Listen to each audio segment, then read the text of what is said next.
আসসালামু আলাইকুম। আজকে আমি আপনাদের সাথে শেয়ার করছি খুবই মজা করে আমি বাসায় আমের আচার বানিয়েছিলাম। এটা একটা অথেন্টিক রেসিপি। আগে নানি দাদিরা মা চাচিরা যেভাবে আচার বানাতো সেটাই শেয়ার করছি।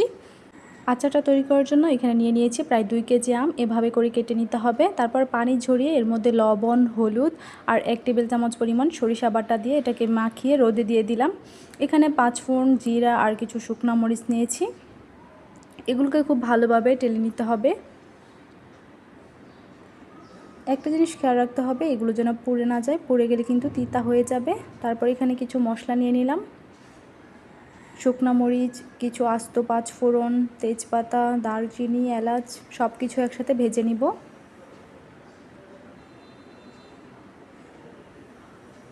এখানে পরিমাণ মতো সরিষার তেল দিয়ে দিয়েছি। তারপর আমি এটাতে রসুন ছিলে রসুনের কিছু কোয়া দিয়ে দিয়েছিলাম, আদা বাটা, রসুন বাটা, তারপর সরিষা বাটা, এগুলো দিয়ে আমগুলো দিয়ে খুব ভালোভাবে এটাকে ভেজে নিব। তো জুয়েনাস কিচেন চ্যানেলে কিন্তু আমার এই ফুল রেসিপি দেওয়া আছে, আপনারা চাইলে দেখে নিতে পারেন। তারপর এটাতে পরিমাণ মতো চিনি, লাল মরিচের গুঁড়া, লবণ দিয়ে দিব। এখন এটাকে খুব ভালোভাবে নেড়ে চেড়ে দিব। এদিকে আমার ছেলে চলে আসছে এটা রান্না করতে। যে মুহূর্তে এখন আচারটা দিচ্ছিলাম সেই মুহূর্তে কিন্তু অনেক সুন্দর একটা ফ্লেভার আসে। আমার ছেলে দৌড়ে আসছে, আম্মু কী রান্না করো, এত সুন্দর ঘ্রাণ।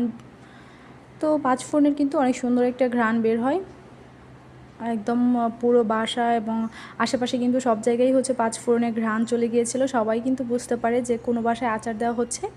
এই ঘ্রাণটাই কিন্তু আসলে অনেক সুন্দর। তো এভাবে করে নেড়ে চেড়ে উঠিয়ে নিলেই হবে। কেমন হয়েছে জানাবেন। এটা এত বেশি মজা হয়, টক টক ঝাল ঝাল। এটা অবশ্যই বাসায় ট্রাই করবেন, ট্রাই করে আমাকে জানাবেন।